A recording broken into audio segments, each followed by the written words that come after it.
11 News starts with breaking news. Breaking now, we now know more about the plan to get hundreds of thousands of teachers and school workers vaccinated. The state just wrapped up a briefing after announcing they'll set aside the one-dose Johnson & Johnson vaccine for schools and child care workers. Separate vaccination clinics will start next week. The Allegheny Intermediate Unit will host the clinics along with others across the state. Each school will get a schedule of available appointments and they'll be made online. The hope is for the clinics to give out 500 doses a day, and counties with more teachers and workers will get up to 1,000 doses a day. Vaccines will also be given to child care workers, and they'll be contacted by local pharmacies. The state says this will not impact other people in the Phase 1A category still waiting for a vaccine. We have tried tremendously hard to allow us to be able to not exacerbate any of the current frustrations that folks have felt with getting a vaccination through the traditional 1A aspect, and that we'll be able to have our teachers, educators, child care workers actually get vaccinated, but not necessarily by putting strain on that 1A path. And everyone who works for schools are eligible. The state is focused on getting pre-K through elementary school teachers vaccinated first, as well as special education staff. We have all the details on the plan up now on WPXI.com. State troopers are also asking to be moved up into the state's vaccine rollout. The head of the Pennsylvania State Troopers Association believes they should be prioritized just like teachers. Since the start of the pandemic, 700 troopers have been infected with COVID. That's about 16% of the department. The association believes an outbreak in their ranks would cripple public safety across the state. And they are not alone. State corrections officers also want to be moved up the line. They call prisons super spreaders. The latest now on COVID cases in Allegheny County, and in the past hour, the Allegheny County Health Department released an update on COVID cases. It's learned of 276 new cases since yesterday. A handful of the positive tests date back to December. The health department says it's looking into the lag in reporting from the state system. Health officials have also learned of 2 additional deaths. Both of those victims got the virus at long-term care facilities. Chapter 11 just flew over breaking news in Westmoreland County, where you could see a home was just destroyed by fire. Really nothing left there. A neighbor told us an older man lived in the home on Georgia Street in Washington Township. We are working to find out if he is okay, and you can look for any new information coming up in this newscast. We're following a developing story out of Westmoreland County, where police got a call for shots fired and found a man dead on 5th Street Extension in Trafford. This is right near the Allegheny County border. Channel 11's Alyssa Raymond learned where the investigation stands. Police say a 27-year-old man died after being shot multiple times. People who knew him showed up here visibly upset after finding out what happened. Westmoreland County 911 received a call about gunshots around 6 this morning. They dispatched Trafford police to the 500 block of 5th Street Extension, Route 130 near Forbes Road. This part of Trafford actually falls in Allegheny County, and that's why Trafford police called the Allegheny County Police Homicide Unit. Police haven't said anything about any arrests or any suspects. They also haven't revealed a motive. If you know anything about what happened out here, remember you can send in an anonymous tip to Allegheny County Police. Reporting in Trafford, Alyssa Raymond, Channel 11 News. Some compromising on the COVID relief bill. The White House and Senate Democrats have now changed who is eligible for the $1,400 stimulus checks. Single taxpayers who make more than $80,000 a year would not get a check. For joint filers, those checks would end if they make more than $160,000 a year. The latest estimate says that the changes would result in fewer benefits for 12 million adults and 5 million children. Critics of the bill say it costs too much, and a lot of the money is for non-pandemic projects. Jobless claims edged higher last week, but not quite as high as expected. 745,000 people applied for first-time jobless benefits. That's 9,000 more than last week. The number of people applying for benefits for 2 weeks or more fell by 124,000 to 4.3 million people. Analysts had expected a larger jump following the winter storms in Texas. A live look now at the U.S. Capitol on high alert today after a potential plot to attack surfaced. Security is beefed up around the Capitol, and the House has canceled today's sessions. Our Jacqueline Fell is in Washington with more on the impact that threat is having. Security has increased after new threats of a potential attack on the U.S. Capitol. I have seen more National Guard troops walking the secure perimeter. Keep in mind, the Capitol complex is still surrounded by miles of razor wire topped fencing. Police tightened security as conspiracy theories claim former President Donald Trump will become president today. Nevertheless, House leaders canceled today's session and hearings are postponed as the FBI and Homeland Security Department warn of a militia group potentially plotting to storm the Capitol. The acting Capitol Police Chief says they're prepared. We have enhanced our security posture. We've taken immediate steps to let the National Guard as well as our workforce know what to expect. The Senate is still in session today as lawmakers debate emergency COVID relief. This threat comes nearly 2 months after rioters stormed the U.S. Capitol and threatened the lives of lawmakers. Congress is still working to find out what went wrong on January 6th. In Washington, Jacqueline Fell, Channel 11 News. And more details now. Capitol Police have asked that the National Guard remain at the Capitol for 2 more months, reflecting continued security concerns. Well, it feels like winter again after that break from the cold yesterday. Meteorologist Jessica Faith tracking the changes now at Severe Weather Center 11. Yeah, the cloud cover has had a pretty tight grip all day, and we see it even right now.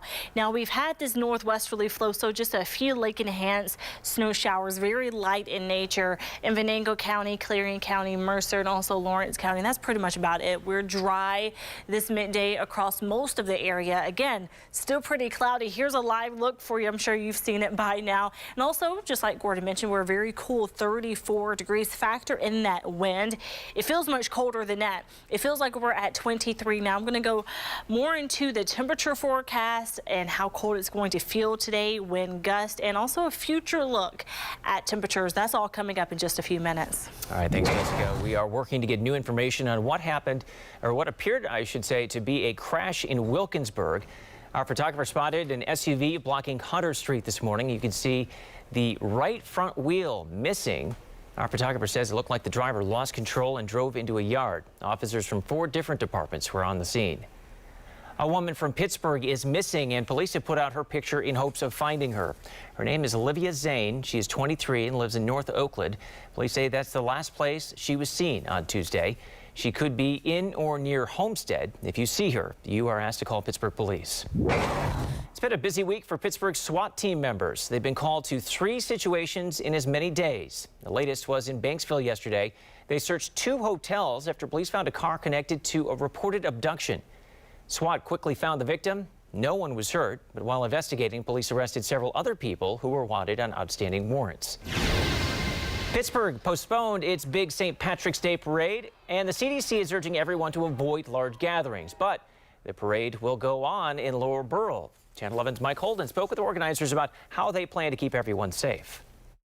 It is full steam ahead right here in this Westmoreland County community. Despite the pandemic, they're holding a St. Patrick's Day Lower Borough celebration parade. Organizers tell me they're ready for all of it, but they're stressing safety is the #1 priority. The streets are quiet and empty for now. Come Saturday, Lower Borough St. Patrick's Day Parade organizers will transform Leechburg Road.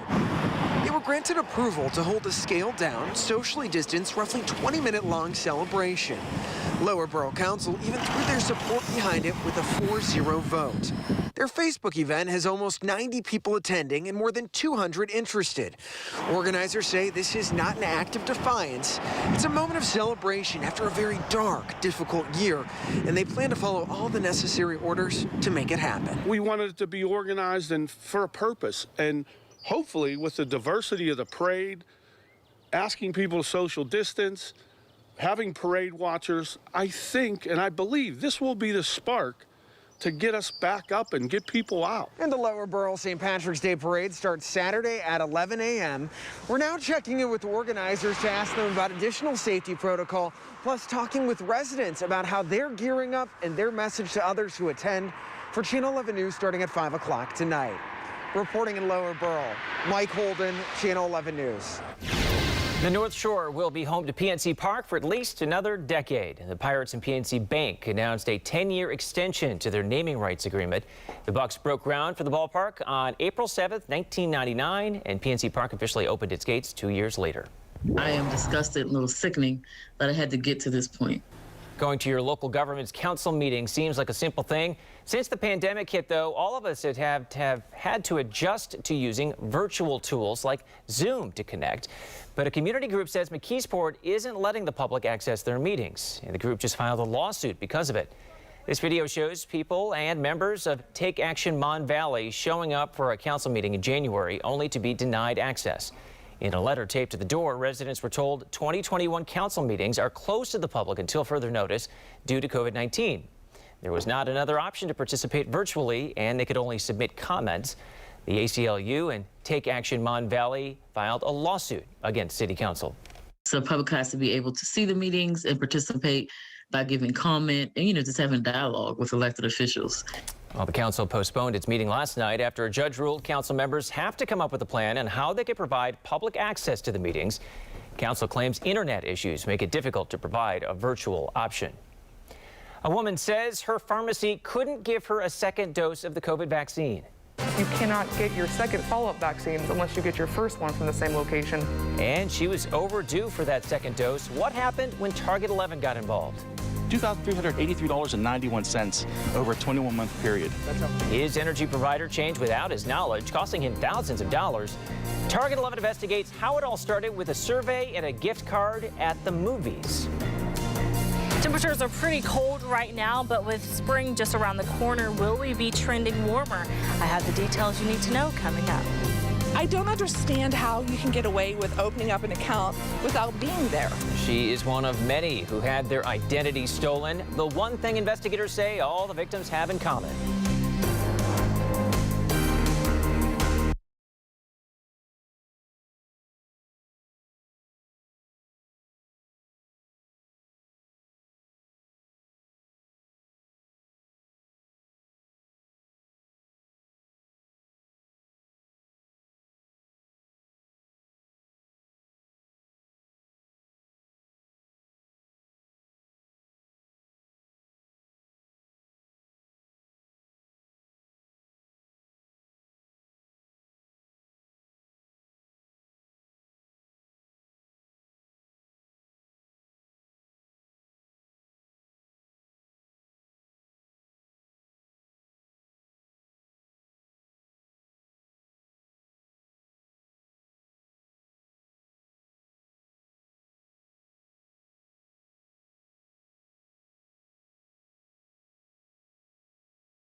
I don't understand how you can get away with opening up an account without being there. That woman had her identity stolen and a bank account opened in her name. And it turns out It's happening all over the South Hills. One victim told Channel 11's Gabriella DeLuca that she didn't realize anything was wrong until she got something in the mail.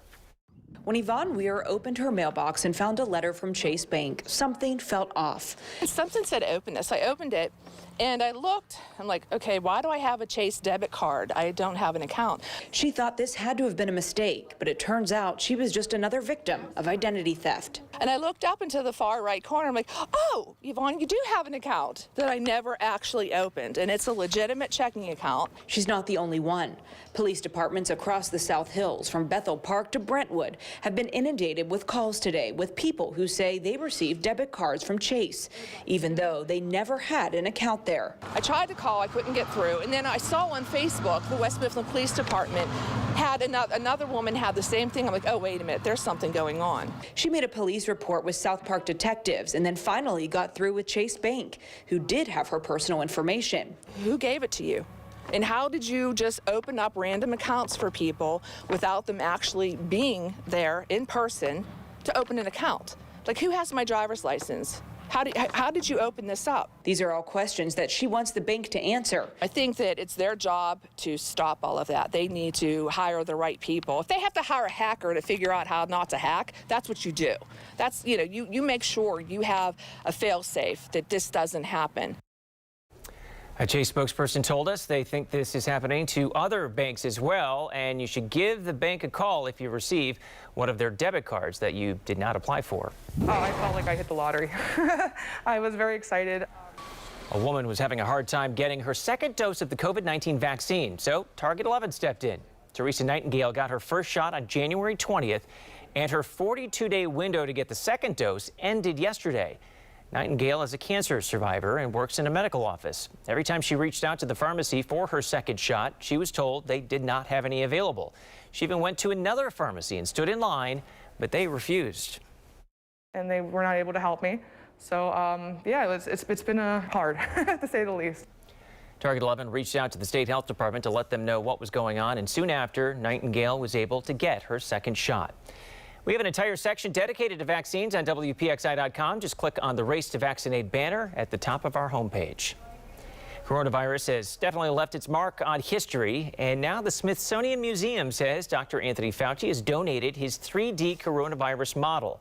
The infectious disease expert has been using it for months to educate lawmakers and the public about the virus. It's blue and pink and shows the spike protein that allows the virus to latch onto cells. The Smithsonian also has a 1995 interview with Fauci about the AIDS crisis and a photo of a man wearing a Fauci t-shirt. A Florida woman was on the brink of death and in need of a new heart. Now her heart is full in more ways than one. Hallie Pellet has the inspiring story. Angela Horan and Gary Bergstrom may look like just any other healthy couple, but their story is anything but ordinary. December 2013, I was sick. Doctors told her it was pneumonia, but then she kept getting worse, seeing doctor after doctor, until one realized her heart was enlarged. They told me that within a year, I would be looking at a heart transplant. It was congestive heart failure. Doctors concluded whether it was actually pneumonia or something else, Angela's body attacked her heart instead of the virus. I had arteries of an 18-year-old, but my heart was a heart of an 80-year-old. She got on a transplant list, and in the meantime, at 36, had an electronic device that was basically pumping her heart for her. I felt like there was nothing wrong with me. I felt like I could just go and do whatever. And she even had energy to date and made a profile on Plenty of Fish. That's where she found Gary. And she didn't tell me she was dying. When we met the first time, she had that backpack with the battery pack in it and the cord going on her side and everything else. She's like, oh, yeah, I'm on the heart transplant list. But clearly it didn't scare Gary away. We basically, put together a bucket list of things that we were going to do. And we have been doing it every minute. You know that song, Live Like You're Dying? Mm-hmm. That was our theme song. In December of 2015, Angela got the call. They found a heart, and it was a match. 5 years later to the day, Gary proposed. How could I not want to marry her? I mean, it was a certain point where I'm just like, okay, we're going to be together for the rest of our lives. We've been through literally hell and back. Gary's been working hard to turn their backyard into Angela's dream venue. A lot of doors were closed in Angela's face before she got her diagnosis, but each one led to Gary, to this moment. And she sure is glad she followed her heart. I don't know where I'd be if it hadn't, so. Not here. Yeah. Pretty great story there. Angela and Gary plan to tie the knot on March 20th in their backyard. Your severe weather Team 11 forecast. March 20th, first day of spring. If we only had those spring temperatures right now, feeling a lot like winter to remind us it's technically still winter. 34 in Pittsburgh, 33 in Beaver, 34 in Butler. So we're looking at pretty cold temperatures this midday. As we go throughout the rest of the day, you can expect pretty strong winds. Those winds are increasing by this afternoon. Wind gusts will be around 30 miles per hour. So again, very strong, decreasing later this evening. But if you're going to be out and about later today, just know that you'll feel it, especially with the cooler air in place. It's going to feel a lot colder. Later tonight, it's going to feel like we're in the teens, and that cold air is really going to settle in. Look at the temperatures for tonight. We're back into the teens. So as we start the day tomorrow, you walk out the door first thing in the morning. This is what you're going to be waking up to. 19 degrees in Pittsburgh. 18 will be the morning temperature in Washington. 17 for Butler in Indiana. And then many spots like Beaver, Uniontown, Morgantown could feel like 20 degrees. So we're talking about a very cold start to the day. Now, why were we so nice yesterday and we're cold today? That's because a cold front came through last night, dumping a whole lot of cold air. Now, look at the wind chill for tomorrow. We start out very cold. So the wind chill values, factoring in the cold air with the actual wind, it will feel pretty close to single digits. So to feel like 11 degrees at 8 a.m., but we will be on the rise, still very cold throughout the entire day. By midday tomorrow, feeling like 23, and then for the afternoon temperatures, feeling like we're in the mid to upper 20s, which is well below what we should be feeling like. We should at least be feeling like we're in the lower 40s and increasing from here as we approach the first day of spring. But tomorrow, a lot like today, will be a very cold day. At least this weekend, temperatures will be moderating, getting back into the 40s for the high. 40 degrees on Saturday, 42 on Sunday. And here we go. We are 16 days away from the first day of spring, and our temperatures will continue to trend in the right direction. So just looking at the month outlook, looking at how warm we're going to be, we're actually doing pretty good. We'll be on the warm side of things. A good chunk of the U.S. will be from the Great Plains through the Midwest, Deep South, even into our region in the Northeast. We're looking at actually above average temperatures as we look at the month ahead. So we are trending in the right direction. If you happen to like the warmer temperatures, we have some good news for you. Looking across our 5-day forecast, temperatures will be warming up again. We are this cold because we had that cold front to move through. Still have that northwesterly flow pumping in some very cold air. So 37 degrees, and I showed you the wind chill forecast. We're going to feel a lot colder than that. 19 degrees for the overnight low, so the start of the day tomorrow, very cold, especially when you factor in the wind. And then as that wind kind of backs off a little bit, we get back into the 40s this weekend. Plenty of sunshine as well. Will be mostly sunny for tomorrow. Sunshine for this weekend. Sunshine for Monday. 52 degrees for the high. Looking good. We're starting to talk about this probably a year before COVID. Touchless technology is now reality for Pens fans. How to navigate the changes at PPG Paints Arena. And Pittsburgh is being called out for a good example. The example being set by the city for the rest of the country.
Sick dogs could be denied medical care if a proposed dog license fee increase is not approved soon. That's what the state agriculture secretary and dog wardens are saying.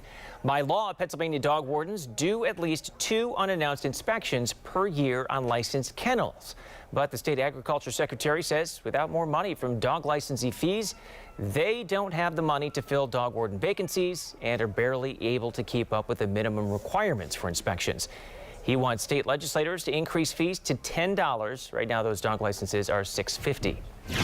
The city of Pittsburgh is being held up as an example for the country when it comes to green energy and jobs. We spoke with the new U.S. Energy Secretary, and she says that Pittsburgh has created a good model in the way that we diversified energy sources. I mean, everybody looks to Pittsburgh because you had a whole strategy for how a community can diversify.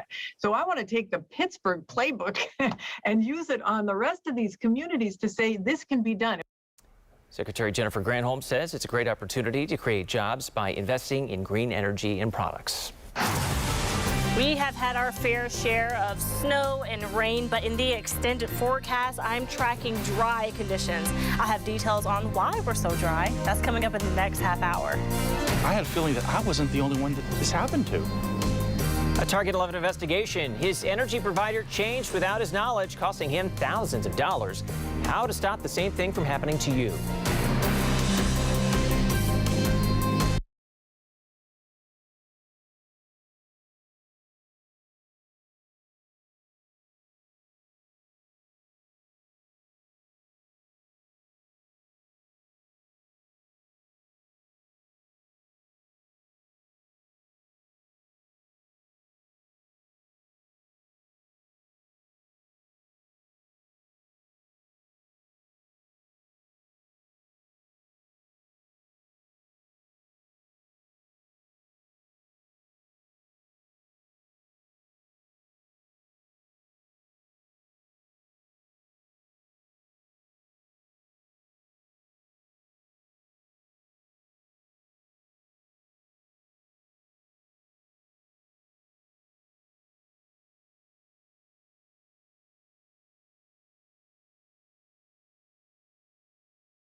Prey on kids going to a theater. You know, they're not thinking about this. And how many other people did this happen to?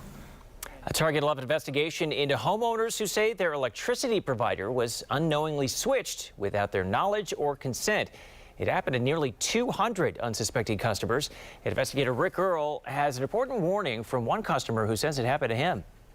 I got a letter in the mail, and it just, on the front of the letter it said, important account information. Rob Mihalchik of North Huntington, Westmoreland County received this letter in January from Green Mountain Energy advising him of a rate increase. Only problem? Mihalchik wasn't a Green Mountain customer, or so he thought when he called the company. He said, well, somebody that begins with the letter M. I said, I have a daughter's name that begins with an M. Well, that was her. She did it at the movie theater down in Homestead. She filled out an application. Mihalchik says his daughter was told it was a survey. She was only 17 when she filled it out in August of 2018. They said, for filling out this quick three-question survey, we'll give you a $10 gift card. After discovering the change in January, Mihalchik filed a complaint with the Public Utility Commission and switched providers. Mihalchik says during the period in question, he paid Green Mountain more than $2,300. Green Mountain offered to return $871.77. They say that's how much more Mihalchik paid them than he would have paid his previous supplier during the same 20-month time period. Far cry from $2,300, especially when I, the homeowner, didn't sign for this. You know, you took the word of a 17-year-old girl going with her friends to a movie theater, and that's what you base this upon. And Target 11 discovered Mihalchik isn't alone. According to a proposed settlement agreement obtained by Target 11, the PUC received 6 similar complaints in 2018 involving NRG, the parent company of Green Mountain. Court documents contend NRG agents enrolled 196 customers without authorization. The company fired the agents and implemented tighter controls. NRG agreed to pay a $175,000 fine and refund customers for the first 2 billing periods. A spokesman telling Target 11, quote, "We look forward to putting this matter behind us so we can focus on creating value for and serving our customers." The PUC says Mihalchik's complaint with Green Mountain is a separate and open investigation. Green Mountain telling Target 11 customer service is a priority, and they conducted a thorough review of the case. Quote, "While our investigation could not determine conclusively what occurred in this transaction, we offered Mr. Mihalchik the difference in charges for the time served." Meanwhile, Mihalchik told me he had no idea about all of the other customers, and he's glad it's now out in the open. Had I not opened that letter, I would have known. Had you have not looked into it a little bit farther, I still wouldn't have known, unless the PUC comes back to me and says, hey, this is what we found out. There's more of you than meets the eye. So it's nice that now more people are going to know about this. And the PUC is now advising consumers to double-check their electricity bills for their current supplier and rate. And they say every supplier is required to send notification to a customer when they switch providers. And if you believe you may have been switched without consent, file a complaint with the PUC and they will investigate. Rick Earl, Channel 11 News. Well, after a touch of spring-like temperatures yesterday, much colder today. Let's head back over to meteorologist Jessica Faith with the forecast. Yeah, we're still in the 30s, lower 30s, 34 right now in Pittsburgh, and it's technically the afternoon hours. You would think we would see an impressive warm-up, but not today. We're on the backside of that cold front that passed yesterday, leaving us very cold, even a good bit of cloud cover. Just a few minutes ago, I did see a few breaks, so we will have a break here and there, but still looking mostly cloudy today, and the wind will be elevated right now, making it feel like we're at 23 degrees. So just cold all across the board. I'm going to talk more about how dry we're going to be in the upcoming days. Maybe you want to get back outside sometime soon. Also talking about when you can expect abundant sunshine and take another look at the wind chill forecast that we'll see for the rest of the day. All right, thanks, Jessica. The state is calling on the National Guard to help with the race to vaccinate. The governor signed a bill that will allow the Guard to help the Department of Health set up mass vaccination sites, as well as distribute the necessary medical equipment and supplies to those working in the front lines. Pennsylvania's Guard is asking members to volunteer. They need everything from doctors, nurses, and medics to support personnel. Westmoreland County is the 11th most populated county in the state, but despite that, it's 55th in terms of COVID vaccines received, and county leaders say that is unacceptable. County commissioners sent a letter to the state calling for immediate and substantial adjustments to the distribution of vaccines. State officials told our partners at the Trib they see the shortfall, and they're attempting to increase supplies of future doses to Westmoreland County.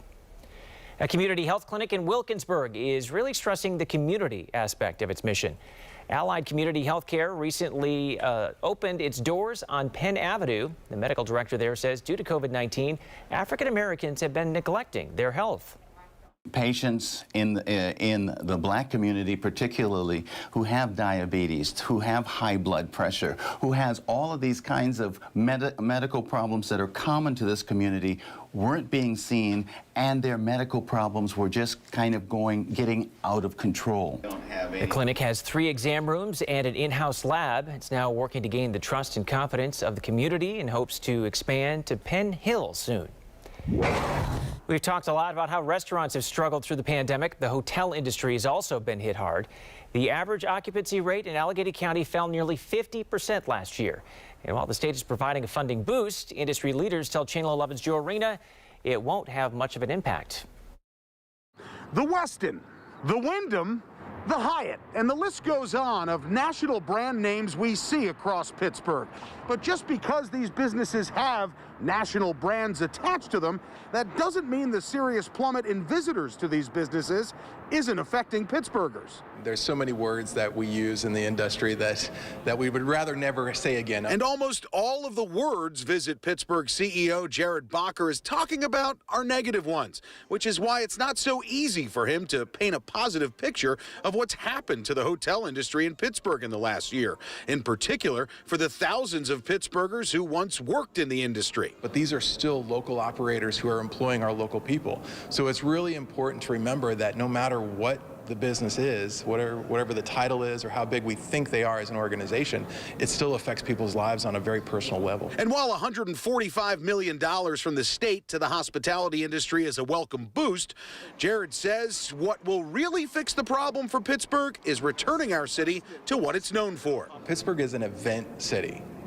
Whether it's sports events, business events, or conventions and trade shows that take place all throughout this region, we have to get live events back up and running again. And for Sarita Mallinger, the Senior Director of Digital Marketing and Media for Kimpton Hotels and Restaurants, she says things could have been worse. While their location in Pittsburgh did have to furlough some employees, Sarita says thanks to Pittsburghers, they've been able to stay afloat. The hotel has been really fortunate to stay open through all of this, to continue to flex. We've seen there's been such an outpouring of local support, of people coming in and doing staycations. And both Sarita and Jared say with the easing of travel and venue restrictions announced this week, there's reason to be cautiously optimistic. It's a huge step forward. It's only a step. We have got a lot more steps to make, but we're moving in the right direction. In Pittsburgh, Joe Arena, Channel 11 News.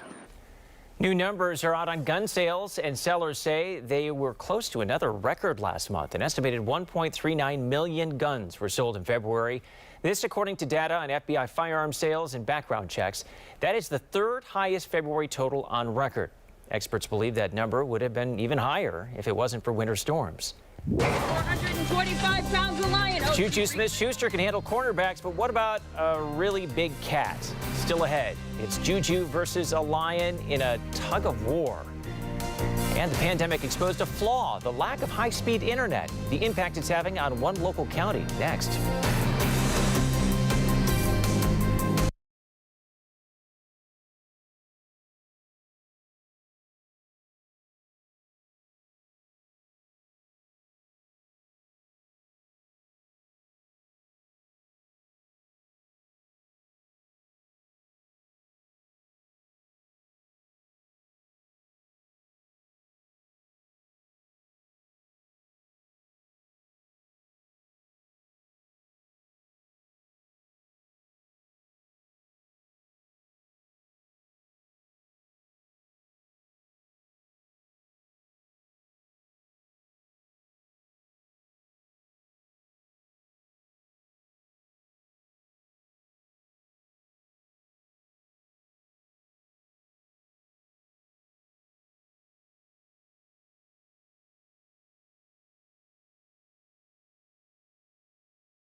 not all of our students were able to equitably access high-speed internet. And the pandemic has highlighted a major need in Westmoreland County: better access to the internet. People are working from home and students are learning online, and that's tough if your internet is slow and next to impossible if you don't have a connection. School districts like Derry didn't realize how few kids had access to the internet until the pandemic. So the group Economic Growth Connection is thinking of ways that it could use money from the $1.9 trillion COVID-19 relief plan for internet access in Westmoreland County. We've got districts telling us that they've got students sitting in the parking lot in cars or on benches in order to access the internet and be able to do their classes. They hope to be able to do some of those broadband upgrades in the next year. Google will stop tracking some of what you do online. The company will stop using cookies to track your activity and send you personalized ads. But the decision does not mean targeted ads will come to an end. Google plans to switch to software that prevents individual tracking but still delivers results to advertisers. And ready or not, you'll once again see political ads in your Facebook feed. The social media giant banned the ads just before the November election, but that ban ends today. Facebook has said more changes to its ad policy could be on the way. Social media platforms are being scrutinized for their role in fanning the flames ahead of the siege on the Capitol on January 6th. And ready or not, we have cold temperatures here once again, and we also have a few flurries just to remind you we're still in winter, but we're trending in the right direction. I do have some good news, so stick around for more details. We were starting to talk about this probably a year before COVID. That talk about touchless technology is now reality for the Penguins. How to navigate the changes at PPG Paints Arena.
When you walk into PPG Paints Arena, these signs on the floor will be one of the many changes you'll see. Just one of many changes made by the Penguins in the wake of COVID-19.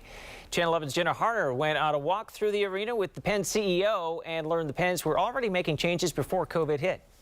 The Penguins have always been about innovation. From contactless food kiosks to reverse ATMs for a completely cash-free experience, the Penguins have been planning these updates to PPG Paints Arena even before the pandemic began. It just so happened that as COVID hit, this also plays well into kind of keeping people socially distanced. There's a lot of new safety measures. Everything is touchless. There are 250 hand sanitizing stations around the arena.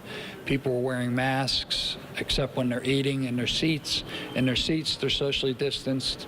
The experience is now entirely digital and cashless. Fans will scan their mobile tickets to enter and can even have their favorite food ready for pickup minutes after they walk in. They can also order from the team store during the game and pick it up from their own designated locker. Now across the arena, there are grab-and-go stations where fans can grab a drink, a hot food item, walk over to self-checkout, scan, pay, and be on their way. Innovation is part of who we are, and we're happy to be at the forefront of it. And for fans who are worried about adjusting to the new technology, anywhere you have to use technology where you may not have had to use it in the past, there'll be people here to help you through it. And the Penguins are one of the only professional venues using this technology, and they're excited about what the future holds, including how hopefully next year fans will be able to pick up their food order from a designated locker like they can with the gear from the team store. Your severe winter Team 11 forecast. Now that the cold front passed last night, we have this northwesterly flow, and that brought in that cold air that you're feeling right now. And also notice how the cloud cover kind of built through the morning, and notice the snow showers there. Just some very light snow showers, very scattered and spotty. Most of the area is dry, just like this morning. But taking a closer look at where we're seeing some spotty snow, and a few spots there in Butler County, Lawrence County, also in southern Venango County into Clarion County. Clarion County kind of has the more concentration of the snow showers, getting a few flurries in northern Armstrong County, mostly to the north of Katanning there, and also a few specks there south of Pittsburgh and Allegheny County. And that's pretty much about it right now. We will see a little bit of clearing in the cloud cover, a lot of clearing in the upcoming days.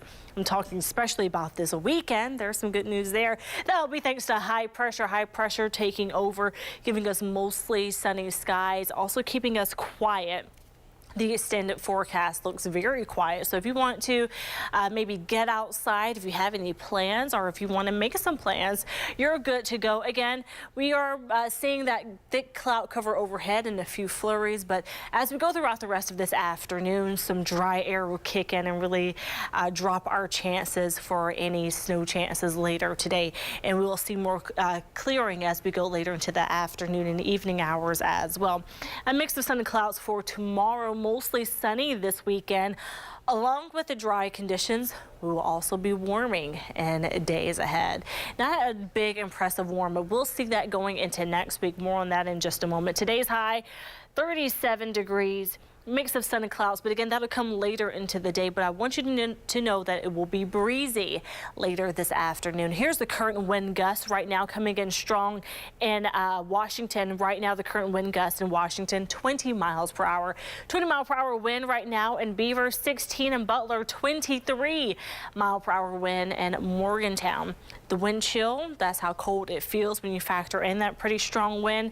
Well, it's going to feel like we're below freezing for the entire day. So even though we have highs in the upper 30s, it's going to feel like we're in the upper 20s. Around 2 o'clock, feeling like 29. 4 o'clock, maybe you're about to get off of work. Make sure you have your heavy winter coat ready to go. It's going to feel like 25 degrees. Maybe you're out later this evening, and tonight it's going to feel like we're in the teens. So get ready for cold conditions later tonight.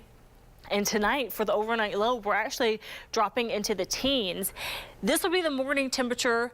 Factor in the wind. Is going to feel very cold first thing in the morning.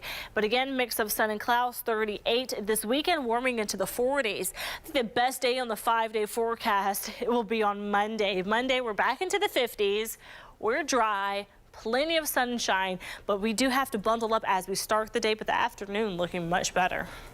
All right, thanks, Jessica. Well, it's a reminder of what used to be the Wabash Bridge on the Mon River, and now the piers that are left standing are up for sale. The seller told our partners at the Trib it's, well, Well, it's one of the oddest assignments for anybody in real estate. They say the piers could be used to tie up boats or other resources. There's no list price at this point. Now here's local steals and deals. Wouldn't it be wonderful if you had 5 key people with you every moment of the day? You would never be alone. You would never worry. You would never be afraid. Well, that might not be possible, but I have the next best thing. This is a brand new concept called InvisiWare.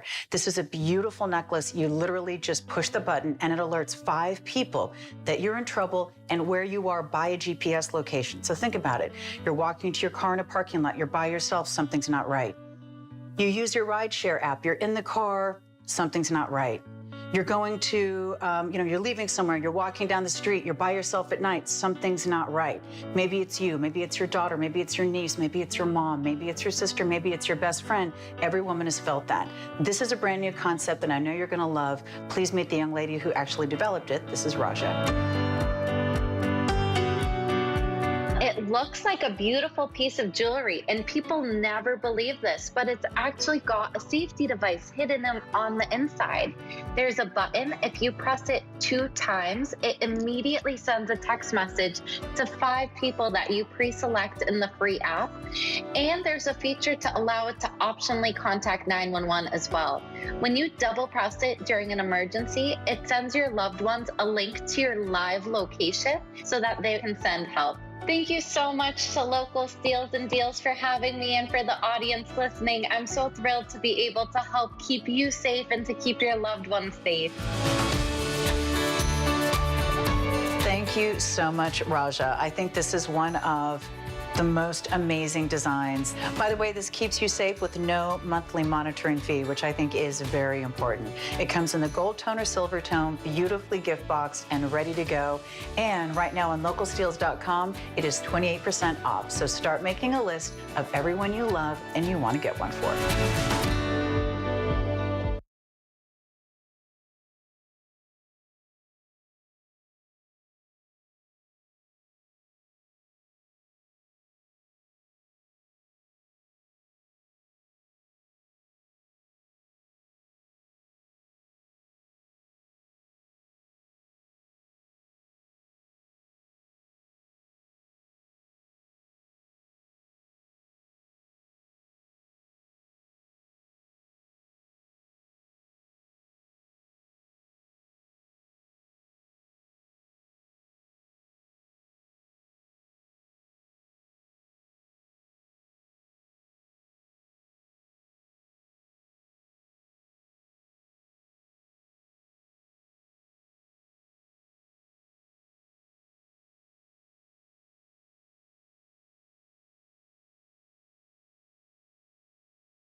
Falling Water in Fayette County will reopen this weekend. The iconic house built by Frank Lloyd Wright is in its 58th tour season. Right now, only tours outside the house are being offered due to COVID-19 restrictions, but officials are hopeful to get back to indoor tours as soon as possible. You can buy tickets online. A popular convention has had to reschedule for the third time now. Steel City Con, which was scheduled for April, has now moved to June 11th through the 13th at the Monroeville Convention Center. Organizers say the indoor capacity limit of 15% will not work with all the vendors, fans, and staff in attendance. 425 pounds of lion. Oh, she regripped on that thing. She is not. Steelers wide receiver Juju Smith-Schuster taking on a lion in a tug of war. Juju posted this to his Instagram account saying, "How's your off-season training going?" You can see it was a little tough to get footing for Juju, and he eventually lost. He was at a slight weight disadvantage against the 425-pound lion. Some fights you just need to walk away from. That's all for Channel 11 News at noon. Our next newscast is tonight at 5. Thanks for watching, and have a great day.